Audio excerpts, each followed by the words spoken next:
we wanted to take just a quick look back at something.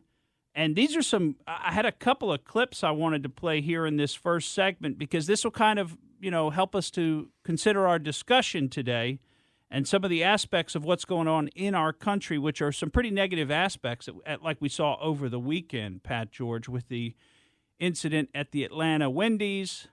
And, you just got to, Oh, here we go again. What are we going to do? Are the police allowed to arrest somebody for DUI? Should we make DUI not a crime anymore? How are they supposed to go about their law enforcement role? But this also brings up the broader context of race relations in this country, which seem to be at the lowest point that I can remember them in my life, at least, as of today. Things seem to be, and that may be part of it, may be the media doing this to us. In other words, the media itself is driving us apart.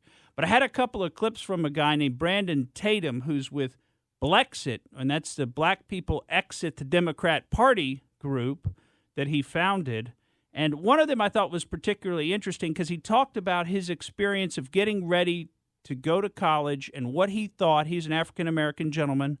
And then what he thought when he actually got to college and had some interactions with white people in college. So I wanted to share with you what he had to say about that because I think it's pretty interesting. You got to listen here. Listen carefully to what he thought he was getting into when he was going to college and what kind of a reception he expected to receive from the majority white people at his college, and then what did he actually receive. I grew up in an all-black community.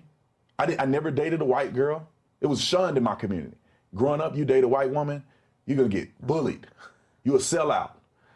So I had none of that exposure. Never was really around white people consistently.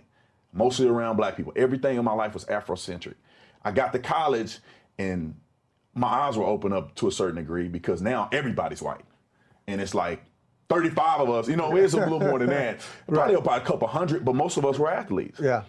And so I began to see white people aren't as evil as I thought they were. So they weren't hunting you down They on weren't campus? hunting us down. You could go eat with white people and nobody would be, there would be no controversy. You were eating with white people. Eating with white people. Incredible. Surprisingly enough.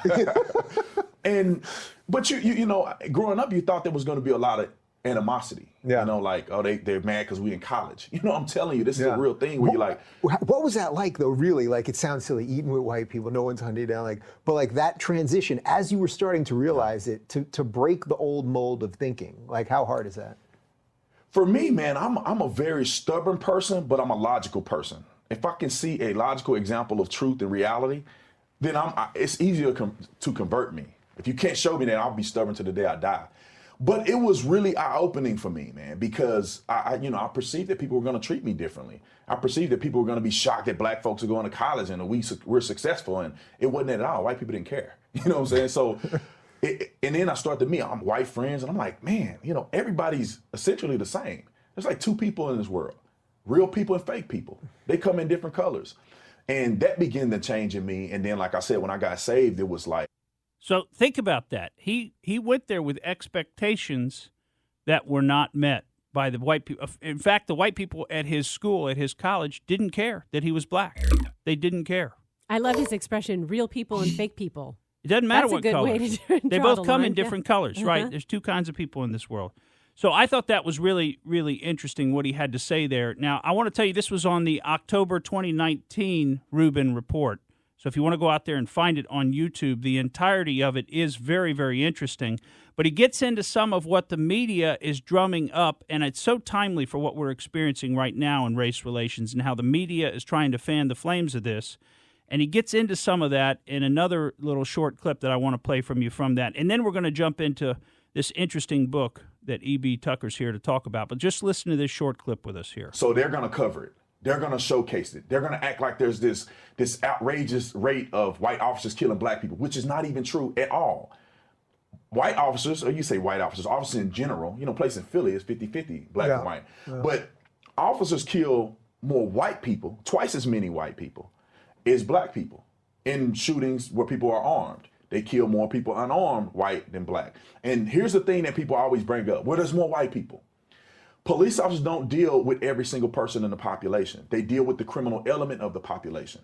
If you look at African Americans in America, you know what, we make up 12, 13% of the population, yet we commit over half of the murders in this country, over half of the violent crimes in this country. So the bulk of criminal activity is coming from a small, let me clarify that. 13% of the population is way overblown number. It's more like 6 or 7% of the population. Because when you take out older people, young people, women, it's mostly young men between the age of, 16 and 35 that are doing the bulk of these crimes. So let's say 6% is committing over half of the murders and violent crimes in this country. When you look at it like that, police have an overwhelmingly higher presence in the black community dealing with the criminal element, yet they shoot more white people than they shoot black people. If you look at the proportionality of numbers, it's actually a less likely chance per capita that you get shot as a black man as opposed to white people in America. And that to me rules out the idea of the racist policing in America. Thank you for listening to the Morgan Streetman Show. We hope you enjoyed what you heard, and if you did, please click like and subscribe to help us out. And remember that we recommend that you exercise your brain at least once a week.